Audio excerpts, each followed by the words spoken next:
बॉलीवुड मनोरंजन के मामले में न केवल भारत में ही मशहूर है बल्कि विदेशों में भी हमारी फिल्में बहुत देखी जाती हैं। लेकिन क्या आप जानते हैं ये सब कैसे शुरू हुआ और कैसे हमारी बॉलीवुड इंडस्ट्री इतनी बड़ी हो गई? तो दोस्तों, आगे बढ़ने से पहले आप मेरा नाम जान लीजिए। मेरा नाम है दाविर मिर्जा और आप देख रहे हैं द वर्ल्ड सिनेमा स्टोरी।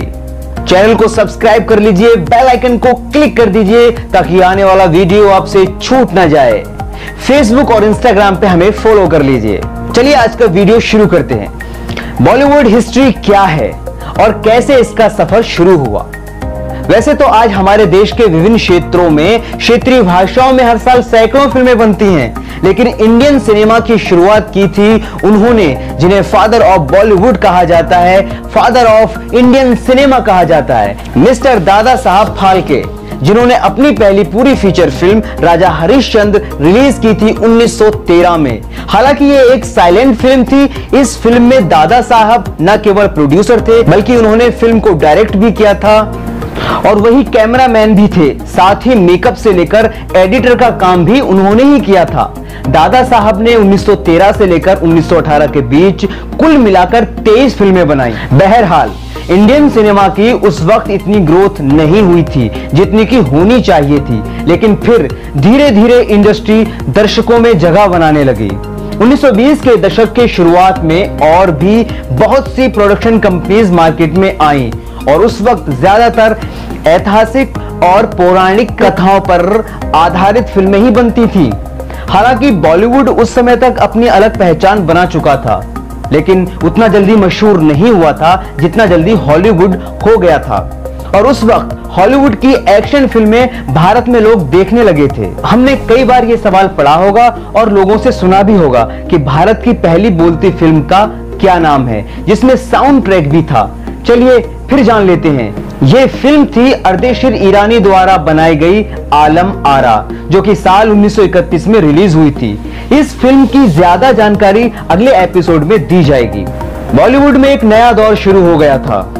उसके बाद कई और प्रोडक्शन कंपनीज ने मूवीज बनाने का काम शुरू कर दिया था। 1931 में 328 फिल्म्स का निर्माण हुआ। इस दौरान देश में बड़े बड़े मूवी हॉल्स का निर्माण हुआ, साथ ही दर्शकों का दायरा भी बढ़ने लगा। 1917 में पहली बंगाली फीचर फिल्म नल दयंती रिलीज हुई। 1919 में साउथ इंडियन फिल्म किचाका बधम नाम की फिल्म बनी, जो नटराज मुदलिसिर ने बनाई थी। साथ ही उस दौर में क्षेत्रीय भाषाओं में भी फिल्में बनना शुरू हो गई थी। बंगाली भाषा में पहली साउंड की फिल्म जमाई षष्ठी 1931 में रिलीज हुई थी, जिसे मदन थिएटर्स ने बनाया था। अयोध्याचार राजा पहली मराठी फिल्म थी जो 1932 में रिलीज हुई थी।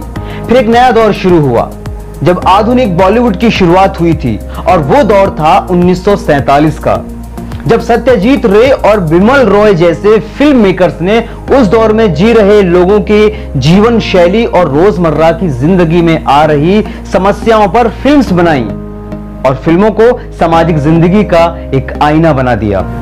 उस दौर में जो फिल्में बनी और लोगों को पसंद आई वो थी सामाजिक मुद्दे जैसे कि दहेज, वेश्यावृत्ति, पुरुष प्रधान समाज पर तंज कसने वाली फिल्में। इस तरह की फिल्म्स ने बॉलीवुड को एक नया आयाम दे दिया।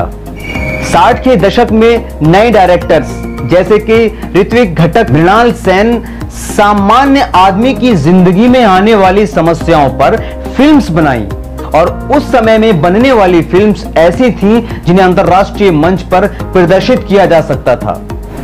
1950 और 1960 के दशक को बॉलीवुड का गोल्डन पीरियड कहा जाता है, जिसमें बहुत से अदाकार और अदाकाराएं हुए जिन्हें हम सब याद करते हैं, जैसे कि गुरुदत्त, राज कपूर, दिलीप कुमार, मीना कुमारी, नरगिस, मधुबाला, देव आनंद, नूतन जैसे महान कलाकार।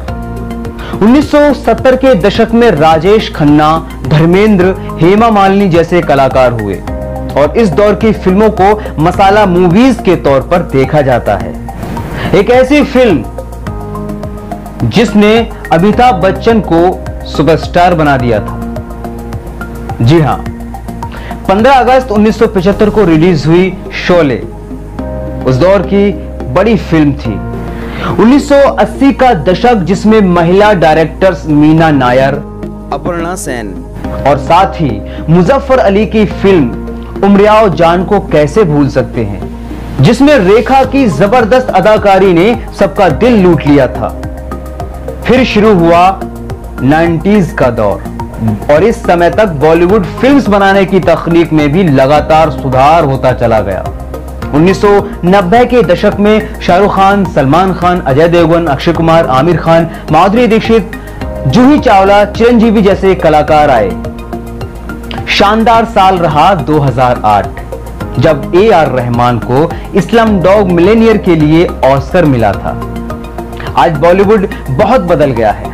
अब केवल भारत ही नहीं बल्कि इंटरनेशनल लेवल की फिल्में बनाता है और इंडिया के अलावा विदेशों में भी हमारी फिल्में धूम मचाती हैं। हमारी फिल्में दुनिया भर में प्रशंसा बटोरती हैं। आज के एपिसोड में इतना ही। उम्मीद करता हूं कि आपको यह एपिसोड अच्छा लगा होगा। लाइक करके हमारी हौसला अफजाई कीजिए। फिल्मी दुनिया, फिल्मी लाइन, थिएटर्स और वर्ल्ड सिनेमा के बारे में जानने के लिए हमारे चैनल को सब्सक्राइब कर लीजिए। खुश रहिए, खुशहाल रहिए, खुशियां बांटते रहिए। जय हिंद, जय भारत।